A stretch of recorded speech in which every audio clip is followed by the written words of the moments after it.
Your scriptures in Matthew 28, go ye therefore and preach. We are told go ye is referring to everybody.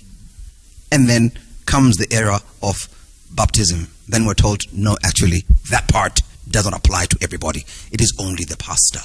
It is yourselves who can baptize. Where in your scriptures, where do you find it that you need to have a particular human being deciding whether you can ordain, whether you can baptize, for example, and yet the very scriptures say you, whoever you is, who can preach, can baptize. So how does this church limit baptism to a particular select few as far as baptism is concerned, and yet ministry and preaching is supposed to be for everybody? I love the way you bring it up, because anointing and ordination are totally de-associated from each other. The anointing is much more biblical. We could find grounds for it, both for kings and for priests and for leadership.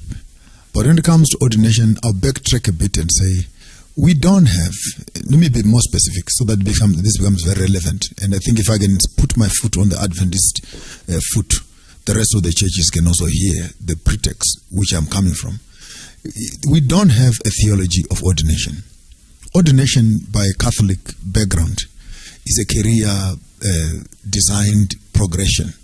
If I would enter a monastery today as a brother, I can actually get a calendar that says I'll serve as a brother for X number of months or years. Then I'll come to become a father for X number. Then I'll come to become a priest, and I'll become an archbishop. There's a timetable which you can actually pin on and move in your career, and ordination is included on that. Okay. You come to the Adventist church, there are two problems. Number one, we don't have a timetable of ministry. I am 33 years in ministry right now, and I must declare I'm still not ordained in this church.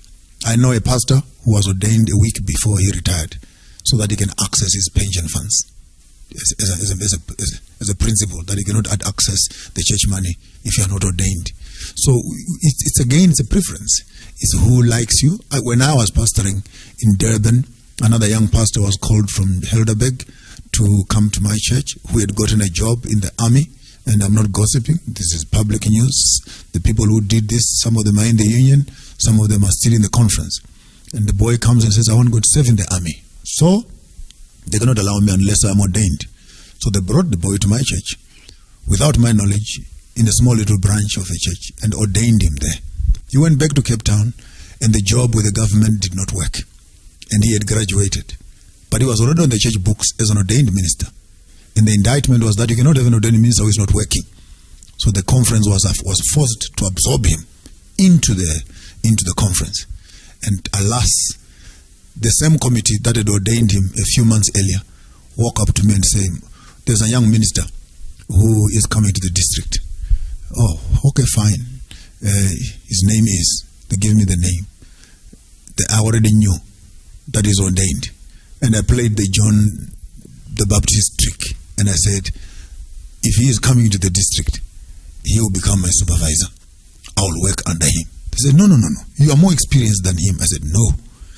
Because as a church, you have already put your hands on him. He is now senior to me. So I will work under him. And we quarreled. Actually, now I can reveal the secret. It was midst of that quarreling that I wrote my letter, and I placed it at the KwaZulu-Natal conference. And I said, he can run the district. I packed my bags and I moved over into London. It goes with preference. Who likes you? When people like you, they ordain you. When they don't like you, they don't ordain you. And if we have a problem ordaining men, and we want to open up a can of worms on ordaining women, it complicates the case even more, that we're not even done dealing with the masculine side. It only says one thing for sure: we don't have a correct theology of how do we approach ordination. All right, we are going to leave it there for today. As you can understand, you can see the array of topics that we're trying to gather and bring them as a collection of answers for you. You may have your own answers. You may have your own questions. This is your chance. Send them.